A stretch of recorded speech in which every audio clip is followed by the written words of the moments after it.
Participating in school activities can be one of the greatest experiences of any student's high school years.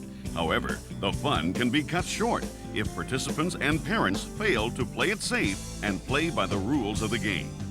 Whether in school or out in your own backyard, there are certain risks inherent in sports and activities. That's why it's important you learn about and understand the risks involved in each activity.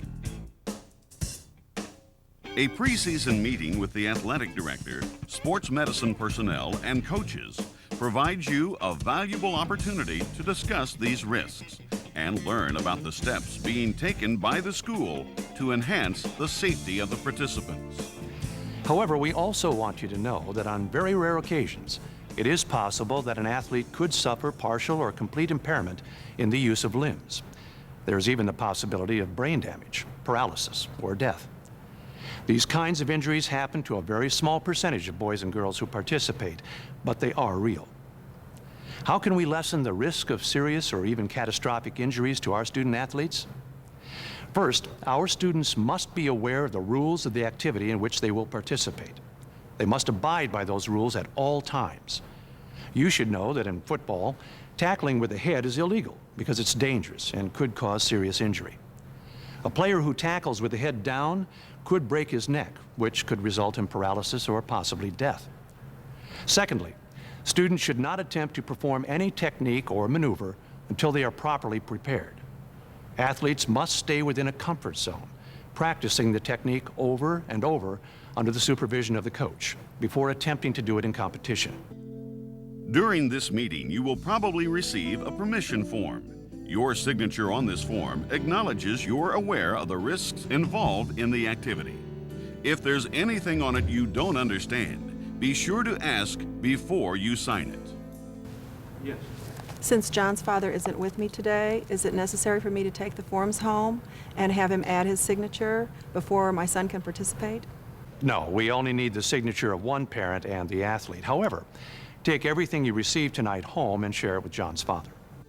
Once again, as you read the form, be certain you understand its contents.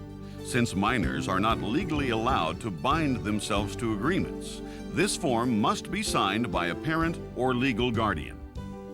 Although there may be some risks involved in your activity, provisions have been made to encourage a safe environment. The athletic department will provide all uniforms for athletic contests and practice gear in most cases. The department will also provide the protective equipment required for that sport. Athletes will be expected to wear all protective equipment issued to them for all practices and competition. Also, student athletes should inspect their equipment on a regular basis and report any irregularities to the coaching staff. Other protective equipment and safety precautions taken help enhance the athlete's safety. For example, padding will be placed on all volleyball standards in accordance with national volleyball rules. Football and batting helmets shall meet the impact standard established by NOCSE, the National Operating Committee on Standards for Athletic Equipment. As with the permission form, if you have any questions regarding equipment safety standards, now is a good time to ask them. Is there a national standard for protective equipment for athletes in sports? No. As I mentioned previously, a national standard has been established by NOCSE for some equipment. However, other standards regarding protective equipment are established by manufacturers. For instance, take mats or landing pads. The manufacturer determines the density of foam rubber necessary to cushion the fall of the athlete. When we purchase equipment for our athletic program, we want equipment specifically designed for high school competition. As partners in avoiding injury, participants must be aware of their surroundings, recognize hazards, and bring them to the attention of the coach. Some of the hazards the participant may encounter include exposed sprinkler heads in a playing field, an unstrapped pole vault pit, a corner of the base which is turned up, or an untaped wrestling mat. To enhance safety, everyone should monitor activity areas for potential hazards. For example, officials should always check the playing area prior to a contest. Students and parents also play a valuable role by identifying hazardous conditions and notifying one of the coaches or facility hosts. Unfortunately, no matter how careful the participants are, Accidents can happen. And when they do, it's important that everyone present follow the appropriate steps for a medical emergency. The facility host will have an emergency plan in place. The best thing you can do during this time is stay away from the area unless specifically called to help.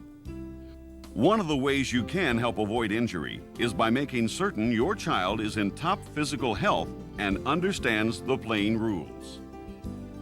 Maintaining an appropriate conditioning routine, a pre-participation exam, and a nutritional diet are valuable methods of staying healthy. It is strictly prohibited to use drugs to enhance mental or physical performance. If a student is caught using illegal drugs, he or she may be suspended or face criminal charges. Because of risks involved with blood-borne pathogens and communicable diseases, NFHS rules require a participant with a bleeding wound cease participation until appropriate care is provided.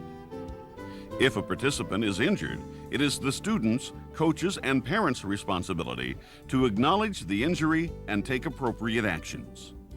If an injury occurs, school personnel and the parents must work together to ensure a speedy and safe recovery before allowing the student to resume participation.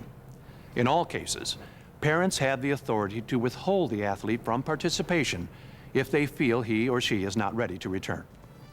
Participating in activities can be a great experience for the high school student.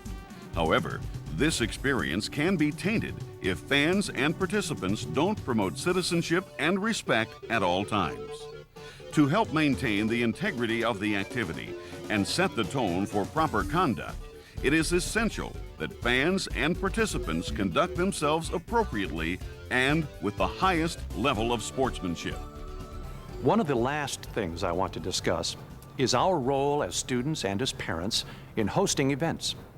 We should treat our opponents as guests, as we are all representatives of not only our school, but the community. Athletes, parents, and fans should exercise good sportsmanship and treat visitors just as we would want to be treated when we travel to their school. High school activities are one of the threads which help tie a community together and transform students into healthy adults. Remember, when participating in sports and activities, you need to know the risks.